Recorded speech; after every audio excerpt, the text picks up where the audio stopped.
You know, in our country, the United States, about anybody can drive an Uber.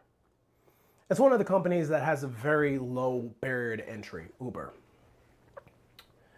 They make it so that when you come in, you can download the app, register your vehicle, work on your time, and it gives people a lot of flexibility and a new way to earn money. And let me begin by saying that. And there's zero shame in driving an Uber. If you drive an Uber, first off, you've helped me a million times, and I greatly appreciate you. I've had some really great Uber drivers. In London, however, according to Rory Sutherland in his book Alchemy, chapters 3.1 and 3.2, he talks a lot about the black cab company. And to be honest with you, on a personal level, I thought the way that they go about making the black cab company seemed, to me, a little bit over the top. Now, in order to join the black cab company, one has to go through what they call the knowledge, which is a very long 3 to 4 year course where you have to learn not only all of the streets of London, but also the landmarks so that you'll always know the quickest way to get from point A to point B. And then after you study for all of these years and memorize tens of thousands of landmarks and street names and directions, and then you have to take a test in order to just be a black cab driver. Which to me, as an American, sounds kind of crazy. That's a lot. But what it does do, it creates an immediate impression of the brand in the black cab company. That makes sense. Because the people who are black cab drivers, they're vetted, they know exactly where to go, they know how to get there, they know your routes, and they have so much experience that by the time you sit in that vehicle, you know exactly what you're gonna get.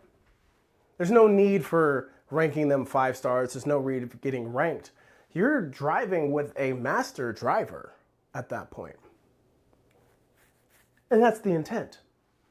Now, Sutherland uses this to draw 2 conclusions.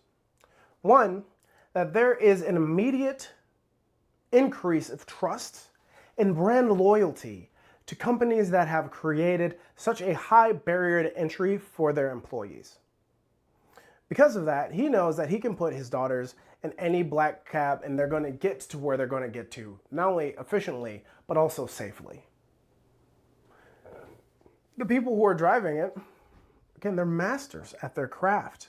And that's what's so different. Driving is a craft for the black cab company. And that's part 1. Part 2 is that he knows that he can trust the black cab driver simply because they are a black cab driver. Black cab is one word, not a black cab driver. And that's interesting to me.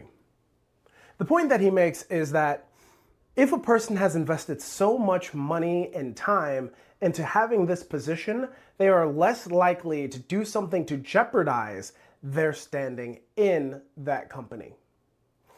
Putting that a little differently, if I was to say I'm going to be a black cab driver, I've memorized all the streets, I know all the landmarks, I've been working at this for 4 years, I'm not going to try to sexually harass somebody in the back of my seat because I don't want all of that work and time that I put in to go to waste. And that's the beauty of having such a high barrier to entry for your customers. Or, excuse me, not for your customers, but for your employees. And that's difficult because in the West, particularly in America, because London is the West too, but in America, we want things quick, we want them now, and we are very quick to compromise the level of quality in order to gain more efficiency. I want to get from point A to point B as fast as possible, and I'm willing to jeopardize my safety in order to do so.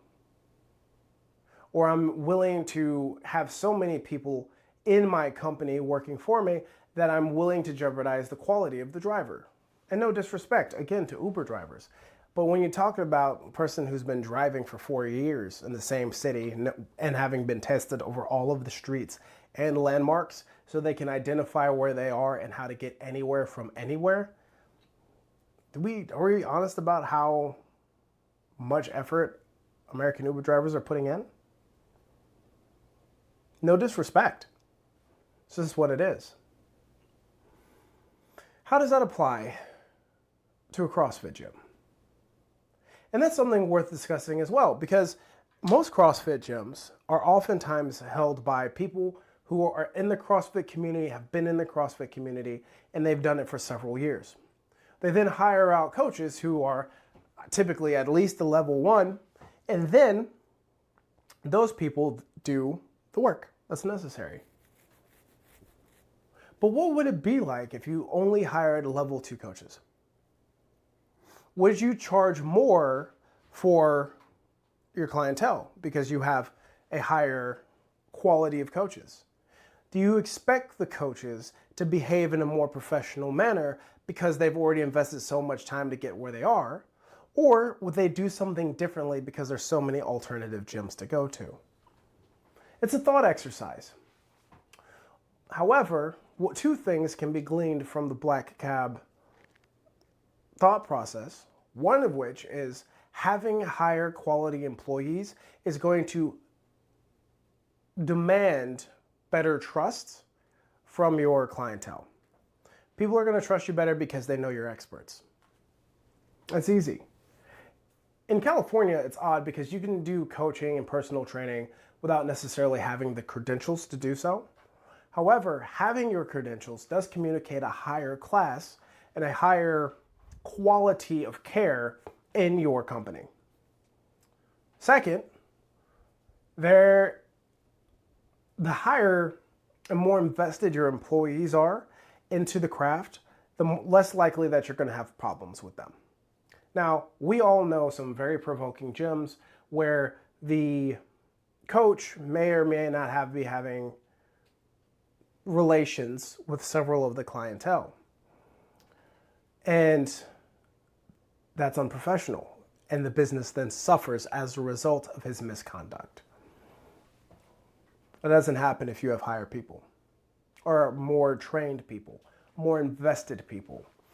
The caveat to all of that is finding people who are coaches who are very high in either experience or training is difficult. It's very difficult. It is something that one has to work towards, or you could sponsor people to go to said trainings so that you have more trustworthy people at your gyms. It's a thought. It's not something that one simply does. It'll take time, it'll take effort, it'll take a large investment. But giving and investing into your staff at any company is only going to raise the overall user or client experience of your company and thus allow you to have more customer commitment and longer retention within your clientele base, while all the while building your brand towards excellence. Now, if you want to think about more ways to raise your brand quality and really get to communicate what it is that makes your business better or any opportunities that are there, give us a call. We're at enochmarketing.com. You can always reach out to us on social media. We'd be happy to talk to you. Shameless plug. And on the 2nd of September, we will be releasing Gym Recon, which is our tier package that gives gym owners a one-stop shop and to see how their gym is growing or dying. It has a ton of features on it. It'll be available to you on September 2nd. And we are taking people who are doing beta testing now. If you'd like to do so, click on the links, and we will talk to you next time.